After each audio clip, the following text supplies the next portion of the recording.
Listen, Trump, when you watch that little infighting that's going on, it reminds me of Abraham Lincoln and his team of rivals. He had people at the table who... Peter Navarro and Elon Musk remind you of Abraham Lincoln. Well, yeah, but okay. Elon Musk is probably the greatest... I must defend Abraham Lincoln on this. He's the greatest entrepreneur in world history. But I'm going to side on this one with Elon Musk. I mean, Elon Musk is right that tariffs or taxes, they can hurt the economy. We've got to have the most productive sector of the economy. But it's also true that, Peter Navarro figuratively took a bullet for Donald Trump. He went to jail for Donald Trump. And that's an amazing act of heroism, in my opinion, to do that rather than rat on what, the president said in secret meetings. So I have some admiration for Peter. And I think it's just perfectly fine that you have this infighting going on, and Trump ultimately will make the decision. I didn't like that he was denigrating what is actually a really good American manufacturing success story. Exactly. The original insult was that Teslas are made of all these foreign components. In fact, Teslas are the most American-made car. We have the chart, I mean, to prove your point. I mean, yes. They rank basically... at the top on all these different metrics for domestic manufacturing, but Elon is still concerned about the tariffs. So the administration is always talking about, hey, we got to make more stuff here. Let's make things in America. Let's have American-made, cars. Well, Elon is actually doing it, and then your guy goes out, Navarro, and craps all over him and lies about the fact that he's actually making cars in America. And he's making EVs, and all the liberals. If I were starting a business, I'm calling Elon. But what does it say to you that Elon Musk stands to benefit comparatively to his competitors, because he does make his cars here by and large, and he still thinks this is a stupid policy? I mean, look, I think Elon is right to be concerned about supply chain disruptions, and there have been a lot of people, even on the right, that have begged the president to be more strategic in his targeting of tariffs, maybe focusing on key imports, or maybe having a greater focus on China in particular compared to the EU or some of our friendlier friends across the globe. And so in that regard, I think Elon is right. I get Navarro's points. I've watched a lot of his interviews on Fox News talking about how he really wants to focus on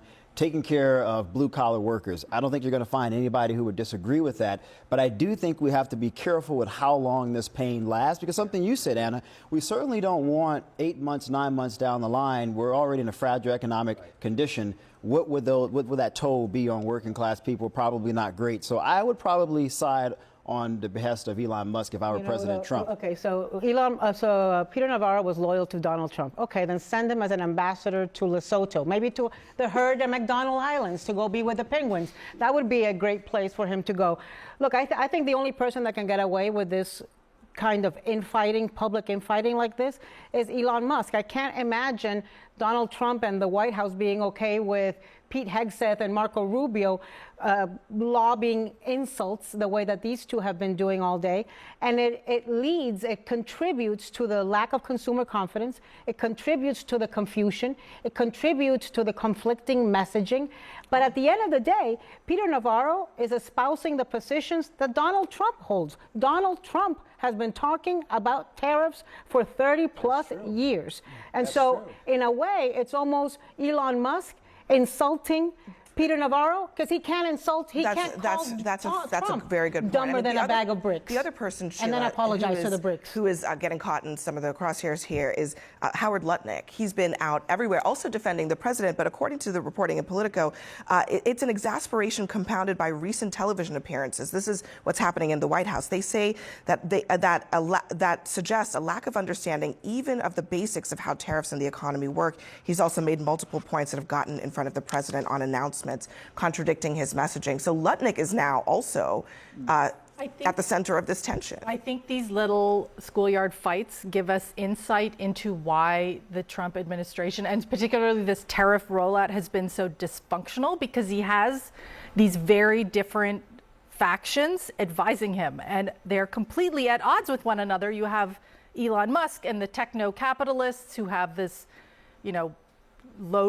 free trade fantasy, small government, and then you have Navarro, who's a protectionist and has this almost medieval view of the global economy. And those are the two messages being fed into the president, and that's why we are seeing this whipsaw. The one name we haven't even mentioned at the table is the best spokesman for the administration. Bessent, the Treasury Secretary. I don't And it know. I strikes don't know that me- everybody would agree with you on that. I think- And I he think had an Elon Musk was incredibly everybody. rough Friday, especially on this tariff issue. I think the White House has put a lot of stock in Bessent, and I think when he talks, the markets listen. And I think the next order of business here is not just to say 70 people called, is to say, Who are they? and we're going to go ahead and make an announcement about progress with one of them. Pick one.